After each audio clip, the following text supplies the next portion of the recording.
Hello and welcome to Background Briefing, available 24/7 at backgroundbriefing.org. I'm Ian Masters, and today we'll look into a number of stories and issues in the news. We'll begin with today's resignation of Sir Keir Starmer as the UK's Prime Minister and assess his likely replacement, Andy Burnham, a popular and people-friendly politician who just soundly defeated a far-right Reform Party candidate to win his seat for Labour. Joining us is Polly Toynbee, a columnist for The Guardian, who was formerly the BBC Social Affairs editor, columnist and associate editor of The Independent, co-editor of The Washington Monthly, and a reporter and feature writer for The Observer. She is the author of many books, including Dismembered, How the Attack on the State Harms Us All, and An Uneasy Inheritance, My Family and Other Radicals.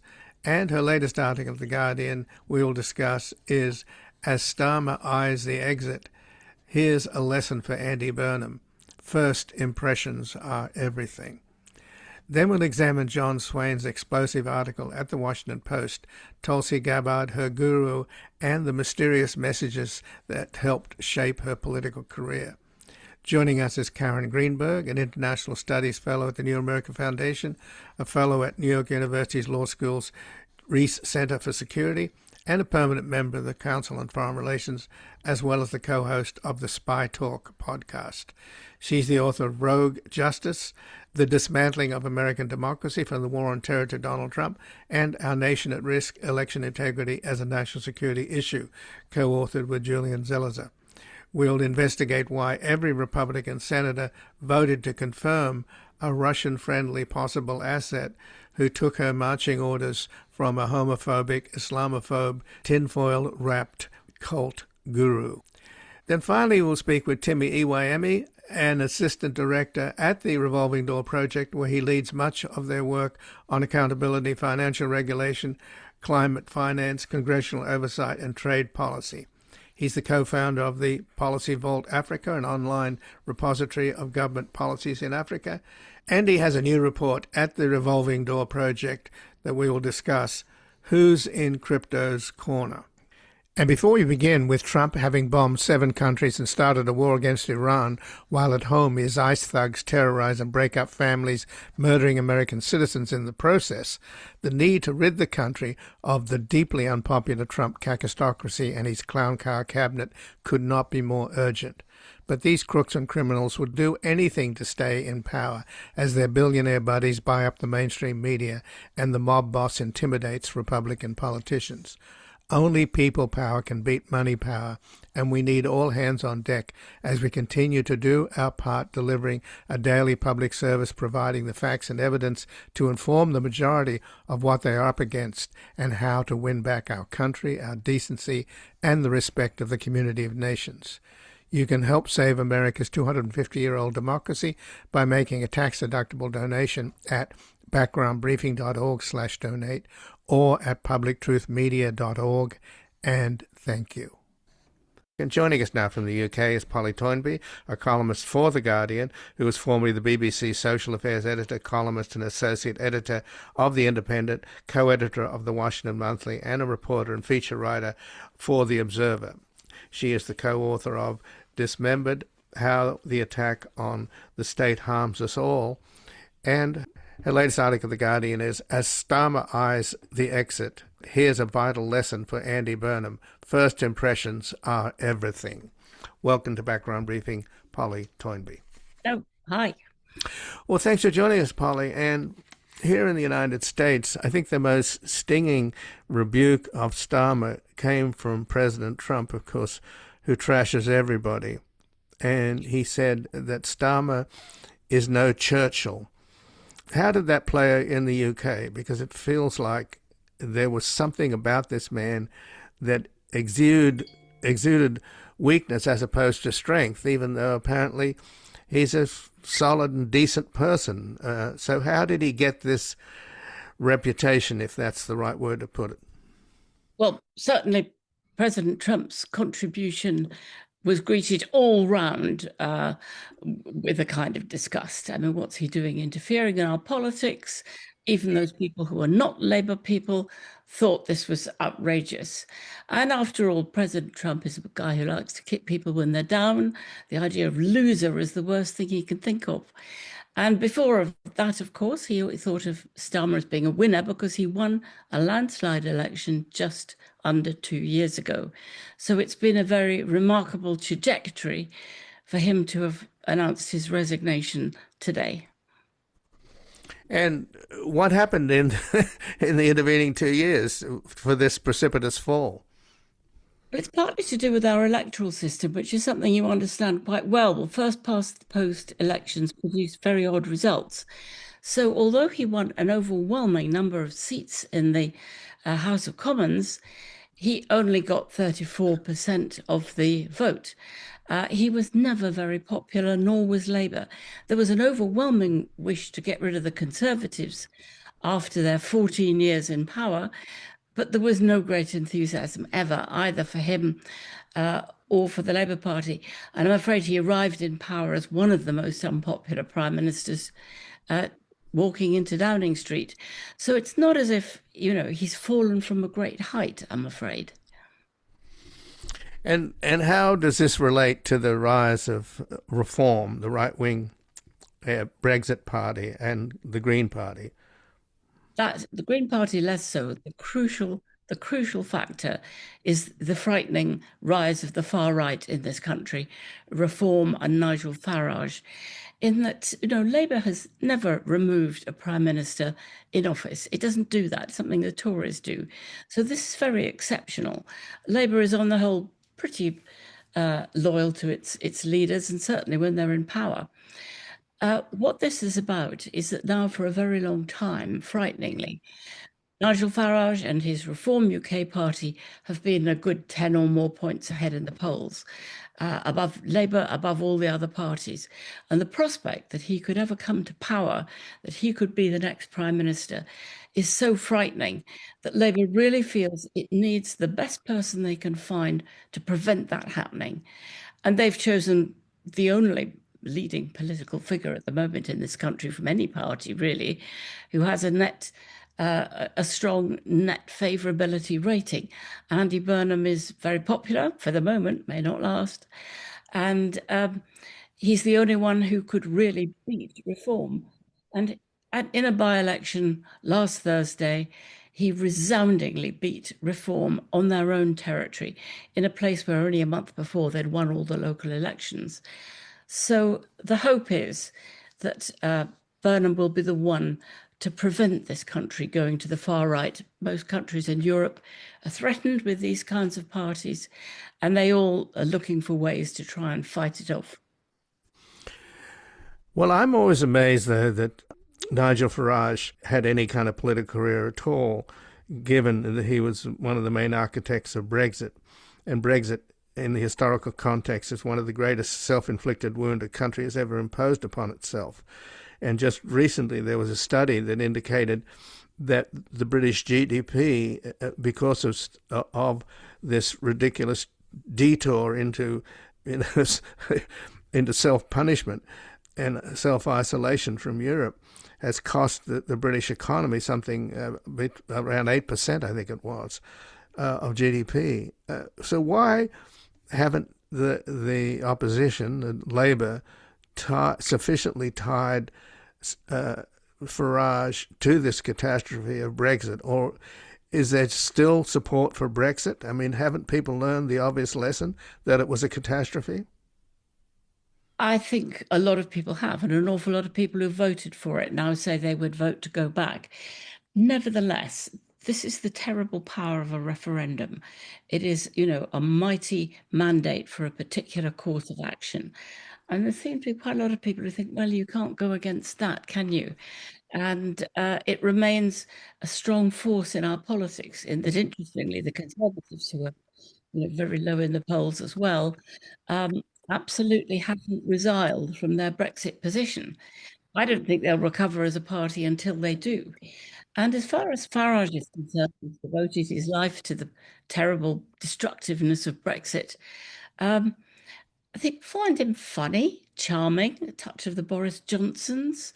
And of course, he's an outsider. He's not a Westminster guy. And people in this country, as across most of Europe, maybe, I don't know, maybe as much in America, have for the last 20 years, since the crash, the great financial crash, suffered effective stagnation, high cost of living, low wage increases.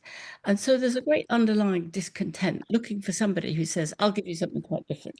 I can fix everything. I'm an outsider from Westminster.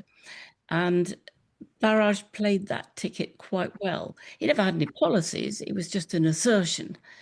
And the question is now whether, having been quite humiliated by Andy Burnham in the last week, perhaps we'll see the air going out of that balloon. Perhaps we'll see them sliding backwards.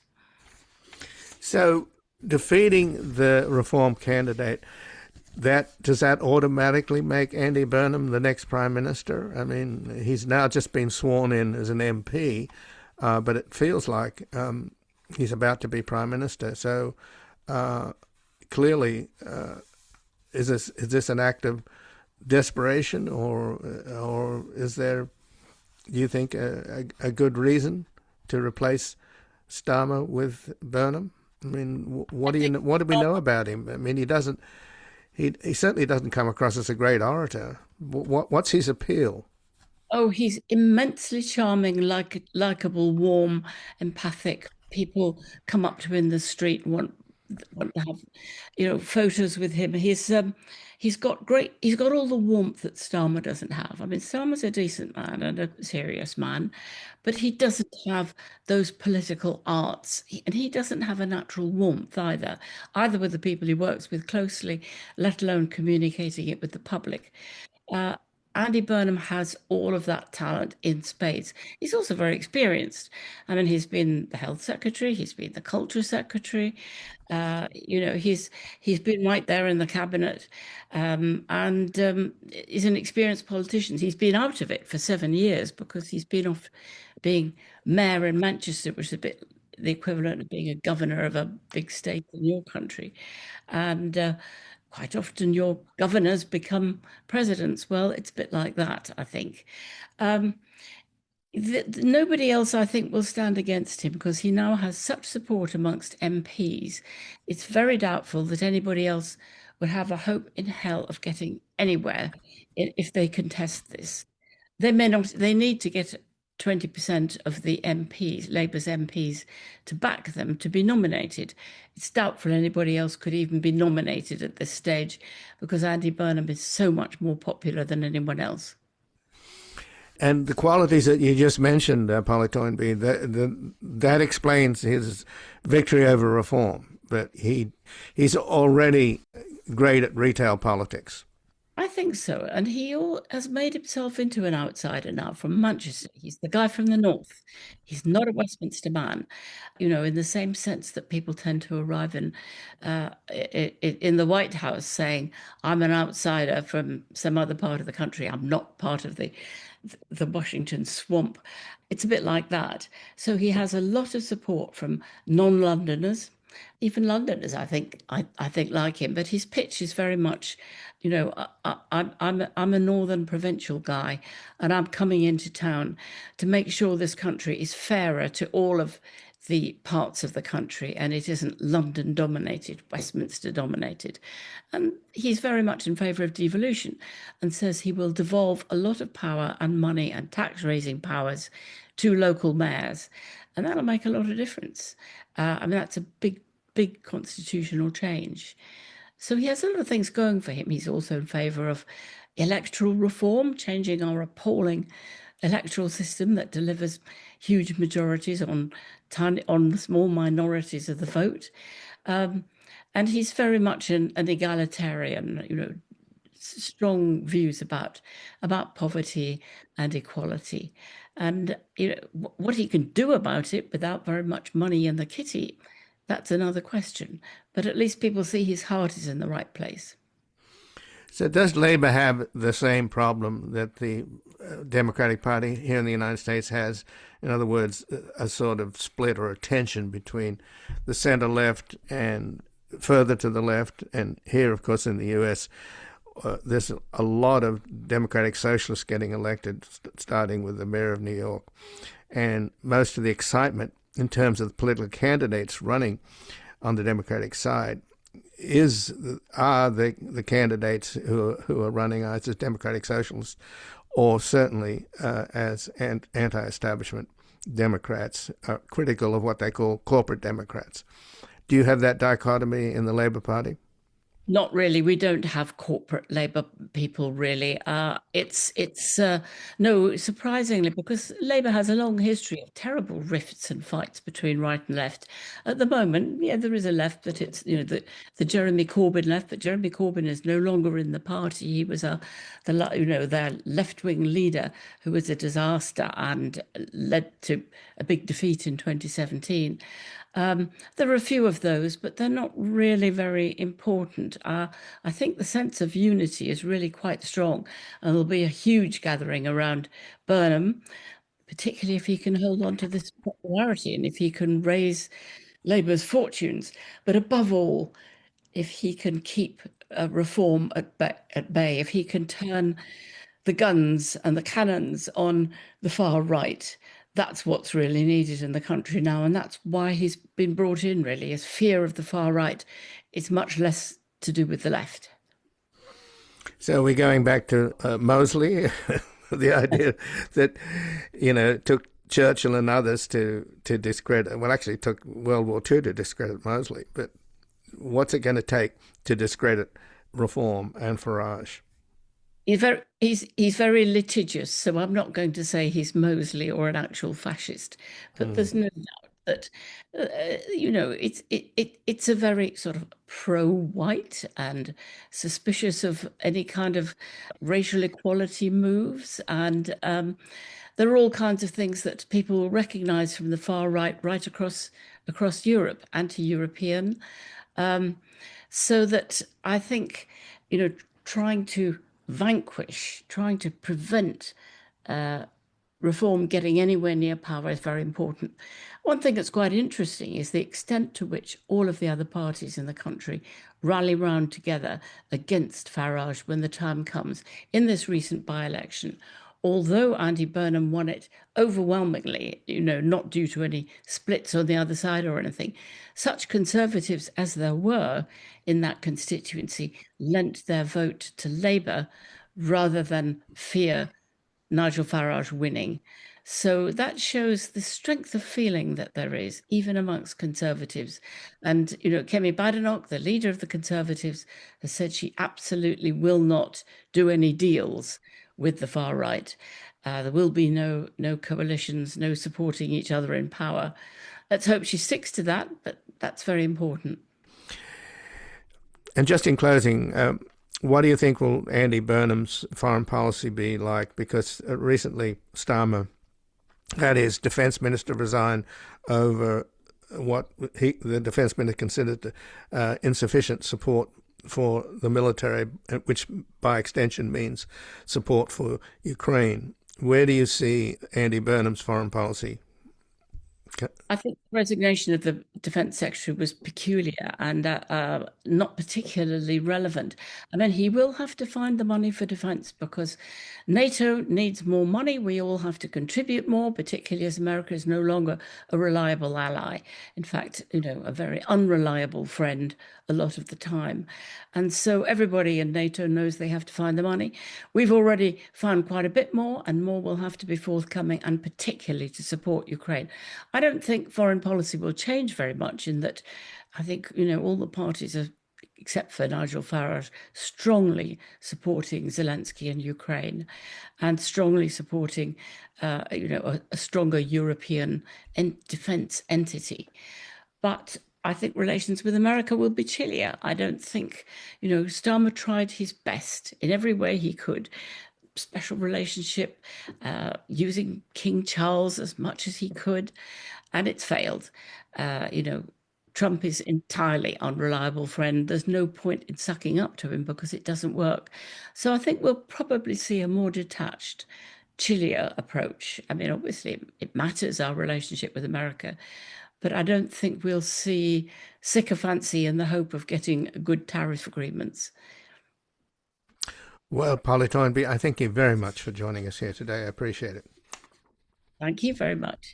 And again, I've been speaking with Polly Toynbee, who's a columnist for The Guardian, and she's the co-author of Dismembered, How the Attack on the State Harms Us All. And her latest article at The Guardian is, As Starmer Eyes the Exit, Here's a Vital Lesson for Andy Burnham. First impressions are everything. We're going to take a brief station break and back looking into an explosive report in the Washington Post on Tulsi Gabbard, who every Republican senator voted to confirm, even though she took her marching orders from a homophobic, Islamophobe, tinfoil-wrapped cult guru. London calling to the faraway towns. Now war is declared and battle come down. London calling to the underworld. Come out of the cupboard, you boys and girls. London calling, now don't look to us. Phony Beatlemania is bitten the dust. London calling, see we ain't got no swing except for the rain. Welcome back. I'm Ian Masters, and this is Background Briefing, available 24/7 at backgroundbriefing.org. And joining us now is Karen Greenberg, an International Studies Fellow at the New America Foundation, a Fellow at New York University's Law School's Reese Center for Security, and a permanent member of the Council on Foreign Relations, as well as the co-host of the Spy Talk podcast. She's the author of Rogue Justice, The Making of the Security State, Subtle Tools, The Dismantling of American Democracy from the War on Terror to Donald Trump, and Our Nation at Risk, Election Integrity as a National Security Issue, co-authored with Julian Zelizer. Welcome to Background Briefing, Karen Greenberg. Thank you for having me. It's nice to be here. Well, thanks for joining us, Karen. And in spite of Jeff Bezos, the Washington Post is still doing some great investigative journalism, and John Swain has come up with this amazing story titled Tulsi Gabbard, Her Guru, and the Mysterious Messages That Helped Shape Her Political Career. And this is based upon a woman who was a member of this cult in Hawaii, and she provided John Swain with a year and a half of documents suggesting that Tulsi Gabbard was taking her marching orders from a homophobic, Islamophobic, tinfoil-wrapped cult guru in Hawaii. And of course, Tulsi Gabbard, up until recently, was the Director of National Intelligence. She provided President with his daily intelligence briefing, and needless to say, every single Republican senator voted to confirm her. This is now, after she's gone, we're learning just how deep the kakistocracy is in the Trump White House. Yeah, I mean, actually, this was an amazing story, and it's worth reading. It's very long, unusually long for a newspaper piece, but it takes you through, many different chapters of Gabbard's, interactions with this cult and with this leader whose name was Chris Butler, and his Science of Identity Foundation. And what's really telling about the whole story is the amount of digging that you referred to, of going through 25,000 pages of memos that were attached to emails, is the concerted attempt to keep any names off of those emails, those documents, so to hide where they were coming from, which sort of, gives you the tone of where this story is going and what it was all about. So mired in secrecy, but also consistent and on so many different topics, whispering into Gabbard's ears, this is what you should be proposing when she was in Congress. This is what you should be proposing to Congress. This should the public statements you should be making. These are the ideas that you should be presenting. And then to see those words almost word for word, if not word for word, which happened in many occasions, appear in her various public presentations. So it's actually a pretty compelling piece. One good thing about the piece, I think, that's really worth noting is the degree to which the author of the piece takes talks about the things he wasn't able to get and the ways in which you might see this through a different lens, sort of to saying, look, I was operating in a gray zone here, but I did read through these thousands and thousands and thousands of documents, memos, etc. And so he makes it clear that he couldn't get everything he wanted. He couldn't get interviews with some of the people he wanted. And I really respected that he tells you what he wasn't able to do as well as what he was able to do. But Karen, doesn't it leave the question hanging? Why didn't this information come out before, when this woman was before the confirmation hearings in the United States Senate? Yes and no. Have you not been paying attention to how much we don't know? And how much we don't know and how much we don't know from our government, whether it's our administration or even from inside Congress. Yes, you're right. One of the things that's really disturbing here is how now we're told this story. Now, after she served her term, after we don't know what might have been done in the name of this person and this organization, and these attempts to hide it even now, and to deny that it was actually Chris Butler that was behind these things. So absolutely 1,000%, what you're saying is, what we need to underscore about this.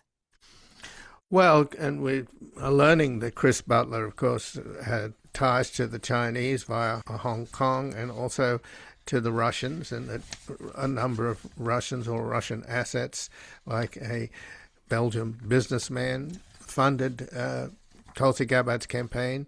She was an avid viewer of RT, Russia's propaganda outlet.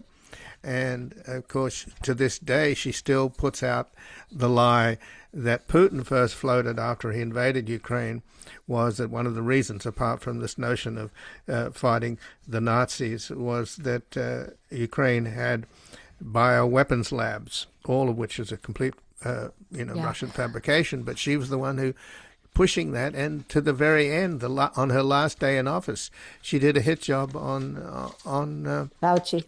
On Fauci, yeah, holding him responsible for the COVID pandemic. This is everything you're worried about if you are somebody who follows the intelligence community. What you're worried about is it being misused for purposes that establish false narratives, that go after people that are enemies for reasons that have nothing to do with matters of politics or of geopolitics and national security. And so, what you're seeing here is, we don't really know. I mean, we have little tidbits here and there about Russia, China, whatever, but we don't really know to what extent this office was misused. But it's there for the misuse is now what we understand. And so the question is, where are the guardrails? Where is the oversight? Why are we finding this out now? Which is basically, to your point. And what else is to be unearthed about this story other than the article and the few follow-up hints that we've had since then? Well, I've reported a number of times that Tulsi Gabbard, first of all, she grew up in this cult. Her parents Yes. were high-ranking members of the cult, that Chris Butler was the guru. And she, apparently, one of their practices was to take the fingernail clippings of Chris Butler and put them in a blender with mango and yogurt or whatever and have a smoothie, which is pretty disgusting. But so much about her background was available in terms of the cult, the Science of Identity Foundation. And, she started out fairly young, actually, because Chris Butler was such a homophobe. I think when she was still a teenager, she did a TV commercial condemning homosexuality and saying that if it's legalized in Hawaii, people will be able to marry dogs.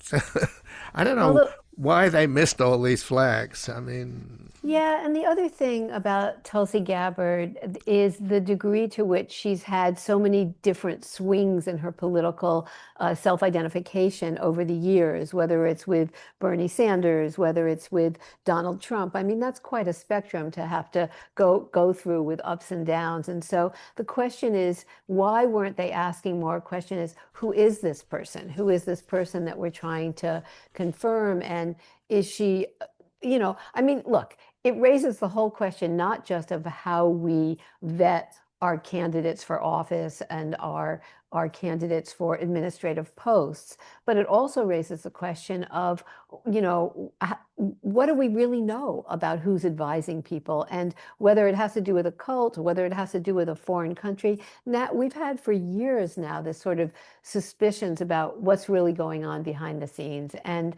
I don't know if this is, unearthing it in a way, it makes you even more uncomfortable. Not like, oh, great, we have this story. It just makes you wonder, what other stories are out there? What else aren't we doing as a government, as a society, to know who's really running the show?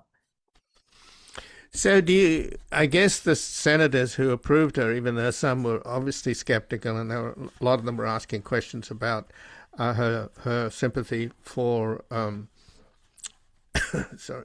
Edward Snowden. Yeah.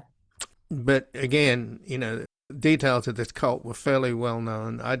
There was public reporting on it, which I mentioned, the fingernail clippings, etc. But the cult itself is an offspring of Hare Krishnas, so you can imagine the genesis of that. There's nothing more than annoying than a bunch of Hare Krishnas at the airport trying to sell you some ridiculous, ugly book. Right, So, but you can't say, you don't think of Hare Krishna and political corruption on this is a form of, political compromise, political influence that is more about, this person who wanted, Chris Butler, who the newspaper article says wanted, some entree into politics and worked for it for a long time, and focused on Gabbard as the person to present his message. So the question is, are there others that he's influencing? But I think the larger question really is, how do we understand what it means to be the spokesperson, the mouthpiece of a movement or a group that is hidden? And that question is still out there. well, but that would be, if a Scientologist became the head of intelligence, there'd be certain amounts of alarm bells ringing there. But what you're describing, Karen, and which is reflected in the Washington Post report, is that this guru did have political ambitions, and he found a conduit. He found a cipher that was able to get to the very top of U.S. intelligence. I mean, the scary part about this Pulte guy that Trump has put in there, he'll have access to all of the 18 intelligence agencies' secrets, and he can ask for anything, and they'll have to give it to him, right? And we already know that he's when he was in charge of the mortgage division of Fannie Mae and Freddie Mac, he was digging up, confidential records on people's mortgages, and came up with, manufactured weaponized cases against a number of prominent people who were Trump's critics.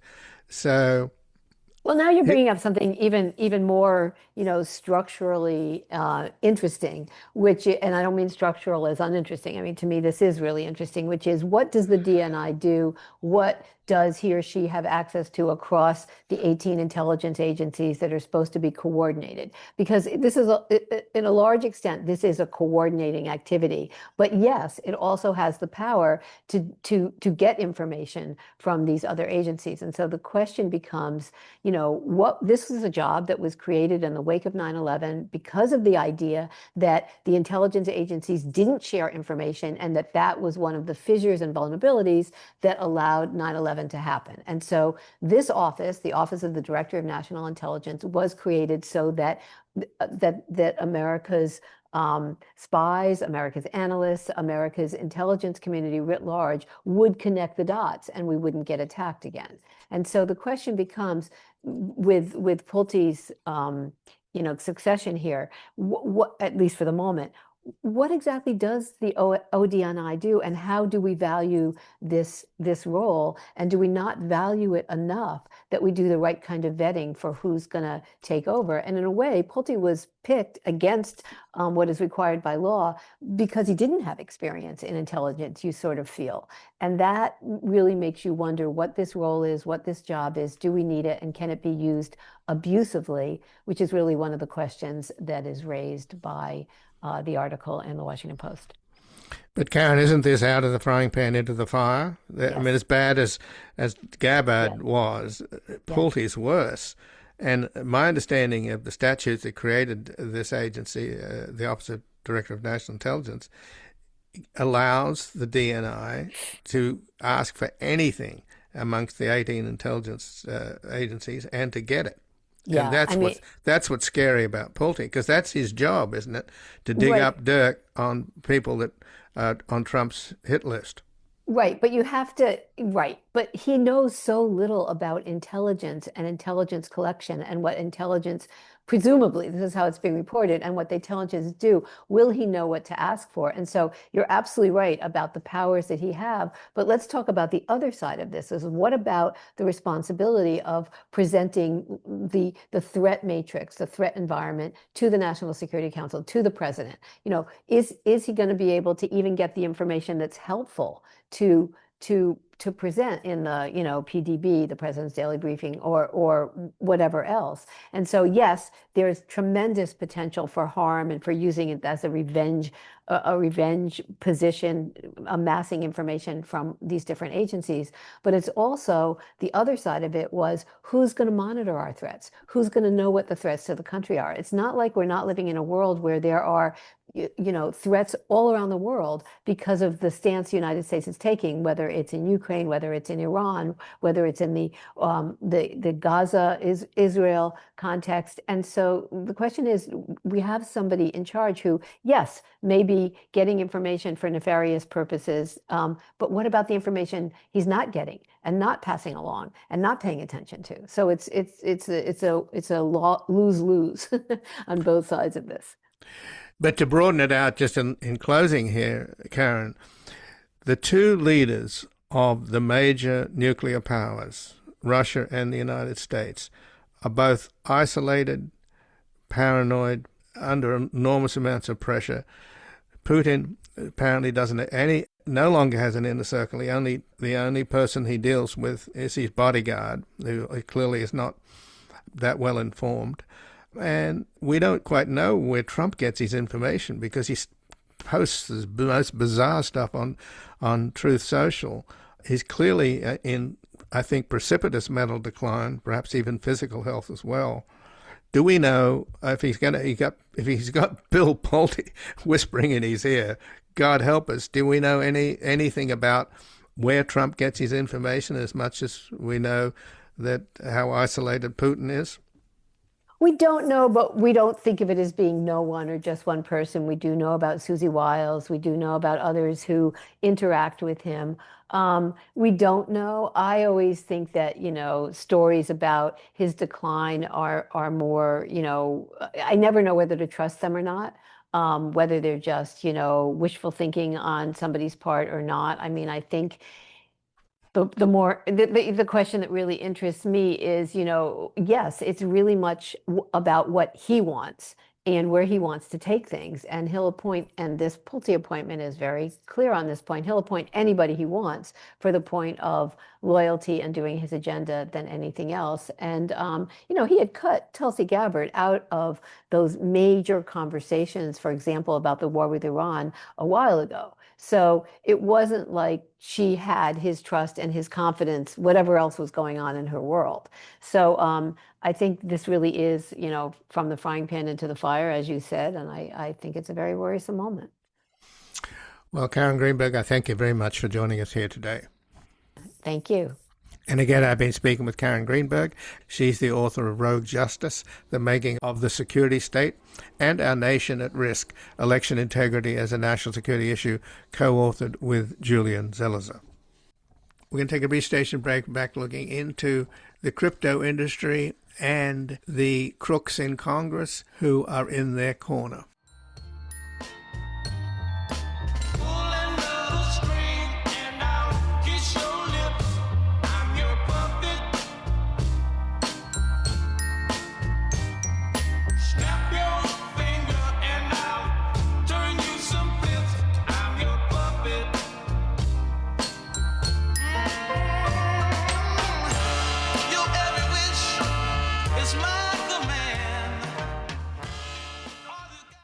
Welcome back. I'm Ian Masters, and this is Background Briefing, available 24/7 at backgroundbriefing.org. And joining us now is Timi Iwayemi, who is Assistant Director at the Revolving Door Project, where he leads much of their work on accountability, financial regulation, climate finance, congressional oversight, and trade policy issues. He's the co-founder of Policy Vault Africa, an online repository of government policies in Africa. And he has a new report at the Revolving Door Project, Who's in Crypto's Corner? Welcome to Background Briefing, Timi Iwayemi. Thank you. Thanks, Ian, for having me on. Well, it's a pleasure. And so far, the crypto lobby in the Congress have managed to pass the Genius Act with bipartisan support. And next in line is the Clarity Act, right? Yes. Which made out of committee last month after a pair of crypto-backed Democrats joined their Republican colleagues. So let's identify the crypto-backed politicians, the Republican and the Democrats. Let's start with the Republicans and the chair, I guess, of the House Ways and Means Committee.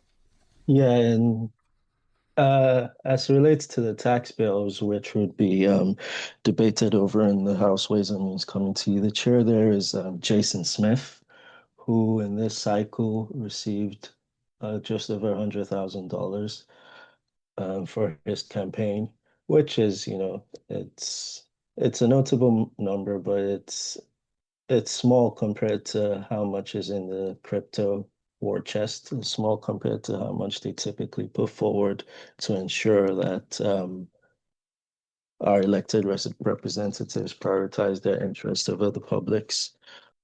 There have been attempts to push through crypto-related tax legislation for the past few years or so. They've made some breakthrough prior to the introduction of a set of bills in this past few weeks. They made some breakthroughs earlier in the year where there was a bipartisan agreement between the Nevada Democrat Stephen Horsford, who's actually received the most amount of money from the crypto lobby in the past two cycles. That's around $2 million. Stephen Horsford had a deal with Max Miller, Republican from Ohio.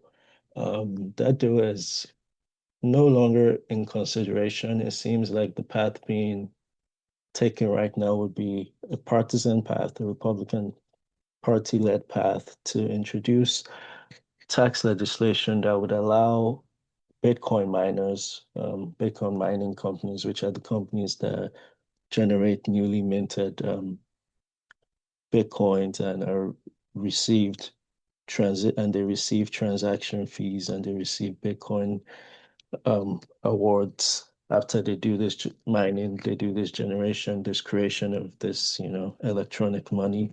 They would be able to defer the taxes on the coins they mine, because the way the tax code currently recognizes this award of Bitcoin to miners, it recognizes this as income. And with that recognition as income, there's an expectation that you pay your taxes on income you've received. But the legislation will allow them to defer taxes owed in perpetuity as long as they don't sell these Bitcoins. And that would allow them to have this in their balance sheet. That would allow them to receive credit from various financial institutions, with the pledge that, okay, this is the money we have. So it would be a giveaway to the Bitcoin mining companies. And as has been the case in the past year and a half, one of the notable Bitcoin mining companies, American Bitcoin, has Trump's sons, Eric and Donald Trump Jr., have a 20% stake in that company, and they would be one of the beneficiaries of such a giveaway. So in other words, they can have billions of fake money in the form of Bitcoin on their balance sheets, but they could borrow for real and get real money based upon the fake money, right? Yes. What a deal. But let's talk a little bit here, just to follow up on the Democrats collecting more money than the Republicans, not in total, of course. There are more Republicans on the Bitcoin lobby's payroll. Yeah. But conspicuously absent is the minority chair, Richie Neal, the ranking member. He's taken no money from them. But Stephen Horsfeld has taken about 2 million from them. Thomas Yes. Swazi, a Democrat in New York, he's taken about 1 million. And Jimmy Gomez, a Democrat out here in Los Angeles, he's taken a little over $500,000. Yes. So that's the, the walk of shame there, I would say. But let's talk about, you just mentioned how the Trump family, the sons, are going to benefit. What they've been up to, though, is pretty extraordinary, isn't it? I mean, how much money they've made out of crypto, the Trump family.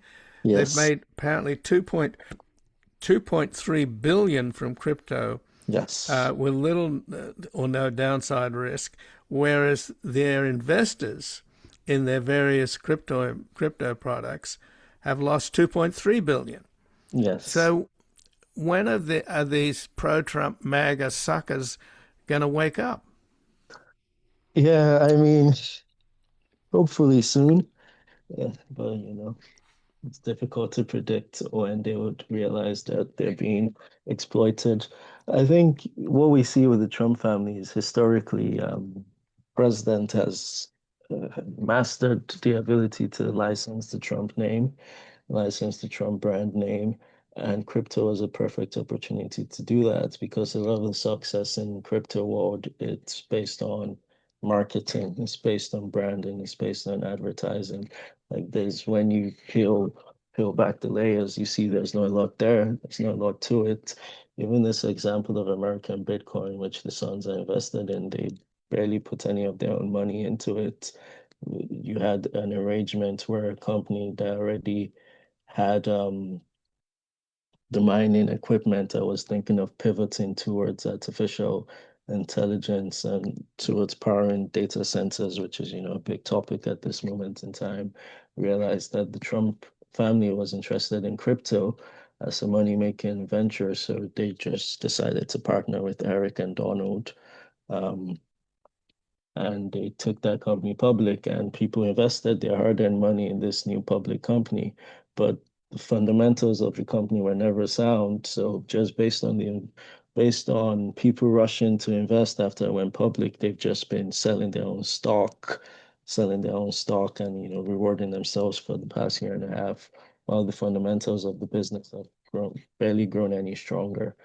But this ability to license the Trump name, this ability to essentially sell the office of the president, has been a real problem for the past 18 months. And I think it would be really problematic to see any Democrats really to see any Democrats come on board any legislation or any policy initiatives that would further reward an industry that is so venal, that is so nakedly venal, and it's so intent on corrupting our politics. I think it would only be wise to create some distance between yourself as an elected official and this industry. I think it's been a few years now, about 2022, when Sam Bankman-Fried was one of the most popular people in the world for his, eye-popping, fraudulent activity as then leader of the failed exchange FTX. But the truth with SBF, Sam Bankman-Fried, is the policies he was pushing for, seeking to ensure that the CFTC, the Commodity Futures Trading Commission, becomes the primary regulator of crypto in the country. That is the basis of the Clarity Act. A lot of what SBF was doing when he was going all over the hill, meeting with various offices, donating to elected officials from both parties, was to enshrine these giveaways to the industry. And now he's gone, but the policies remain. So, I think it's a concern that policies of such a disgraced individual, taken together with the fact that this industry has so catered to the Trump family's interests as they corrupt all of our politics, I think it's very disappointing to see any Democrats decide to get in bed with them. at this moment in time. But crypto money was used against Democrats in the last cycle. Yes. Sherrod Brown, a very good senator, he was knocked off. Now he's running again, of course, and looks like he's looks like he might win back his seat.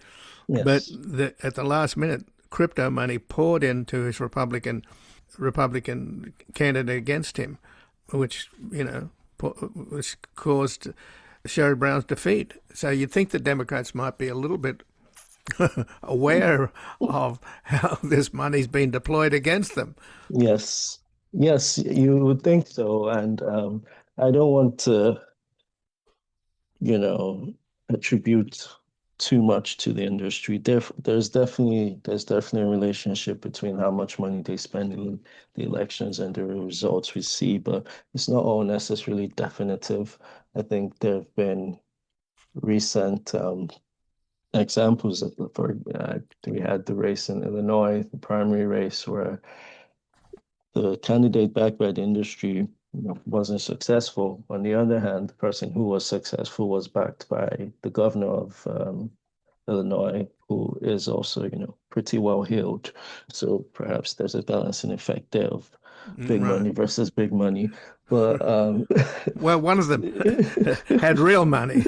Yes. I mean, again, I keep saying this all the time. It's like a broken record that I don't understand how anybody could fall for a scam where you pay real money to buy fake money. Yes, I think it's a great point, but that's why it's all based on how strongly they can market it, how strongly they can, employ the powers of persuasion, and that's why I love the advertisements. They're relying on celebrities, they're relying on people in power to push forward the message for them, and trying to exploit this idea that people in underserved communities have minimal avenues to build generational wealth, and this is a quick and easy way to do that. So try to exploit the idea that this innovation, this financial innovation is for the working man, is a possibility for the working man to close the gap between the haves and the have-nots. So I think that is it. But when you actually look at how they engage in electoral campaigns, you would see that none of the ads really revolve around crypto.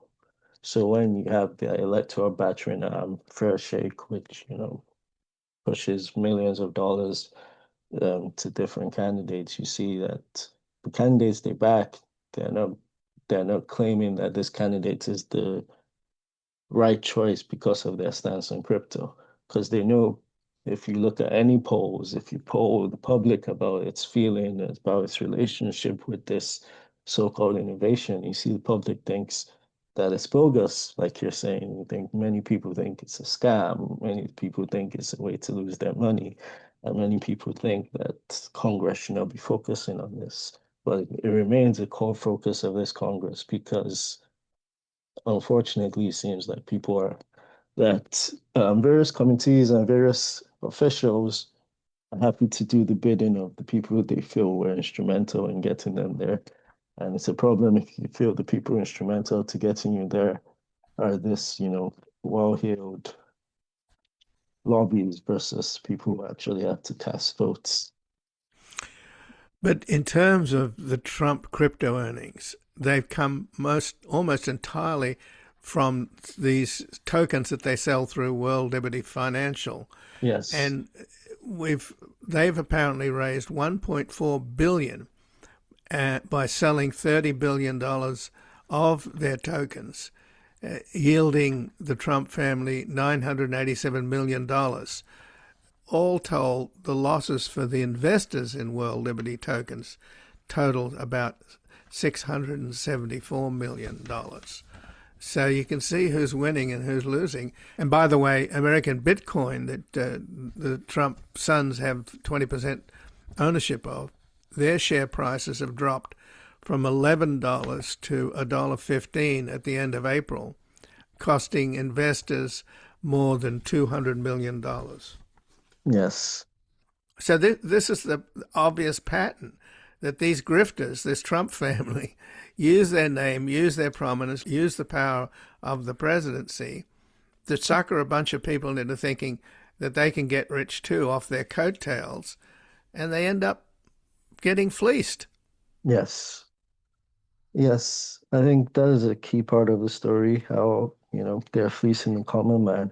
I think another part of the story is how there are some willing buyers here who are quite wealthy and who see this as an opportunity to curry favor with the president.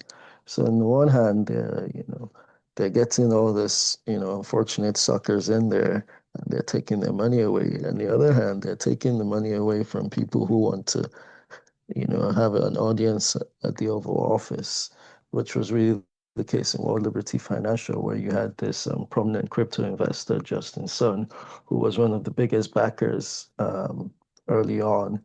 And when he wanted to withdraw some of his funds, he faced a roadblock because of just how shady all of the dealings are. But Justin Sun is very big in the crypto industry, and you can imagine that he thought, if I do this big investment in World Liberty Financial, if I do this big investment in Trump Coin, then I'll definitely be able to get a call, get an opportunity to speak with the president or speak with his advisors. So it's you can think of it as an innovative way to sell access, the same way it's a way to fleece common Americans who think, this is who don't expect that the president of the country would be engaging in such shenanigans. But didn't Justin Sun, wasn't he indicted during the Biden administration and was pardoned by Trump? Yes.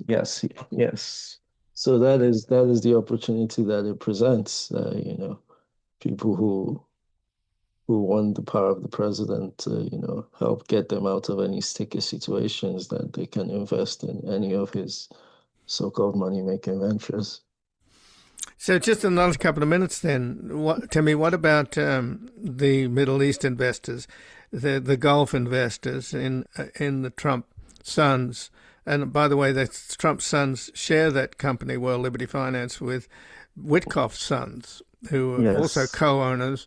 And Witkoff is the guy that runs around talking to all of these potentates in the Middle East and with Putin, etc. And now he's in Geneva trying to rescue the U.S.-Iran peace deal. So they've been in the middle of a war, which has gone badly for them. I'm wondering about whether they have buyer's remorse, because didn't the Trump sons get something like $2 billion from the Gulf?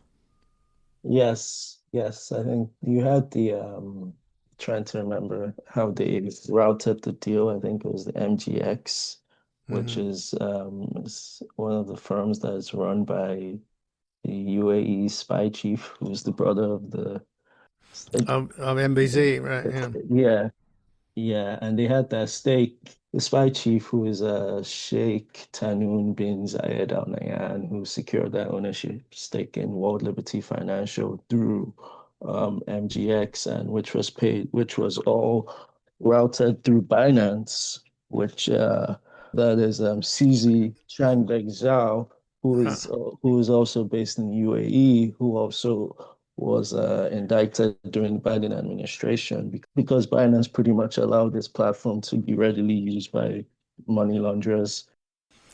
Well, Timi, Iwayemi, I thank you very much for joining us here today. Thank you for having me on. And again, I've been speaking with Timi Iwayemi, who is an assistant director at the Revolving Door Project, and he has a new report at the Revolving Door Project, Who's in Crypto's Corner. And this has been Background Briefing. I'm Ian Masters, and I'd like to thank producers Graham Fitzgibbon and Asher Price. And if you've missed any of today's program and would like to explore our vast archives, you can visit us at backgroundbriefing.org, where we'll include extended interviews searchable by topic, and have made it easy for you to sign up for the daily email updates that provide links to resources, articles and books discussed on the program. Also, you can find links there to subscribe wherever you get your podcasts, and we highly encourage your ratings and reviews on these platforms. And you can find us on Twitter, Blue Sky and Facebook at Ian Masters Media, and our new social media managers, Evan and Luke Susswood, are also posting highlights from the show on YouTube, TikTok and Instagram at Ian Masters Media. So please do help us reach more listeners by sharing this program with friends, family and colleagues. And to help us sustain this program into the future and assure it remains free to all, please take a moment to support us by going to backgroundbriefing.org/donate, where your tax-deductible donations, large and small, keep us broadcasting. And I'll be back again tomorrow with another background briefing at backgroundbriefing.org. Bye for now.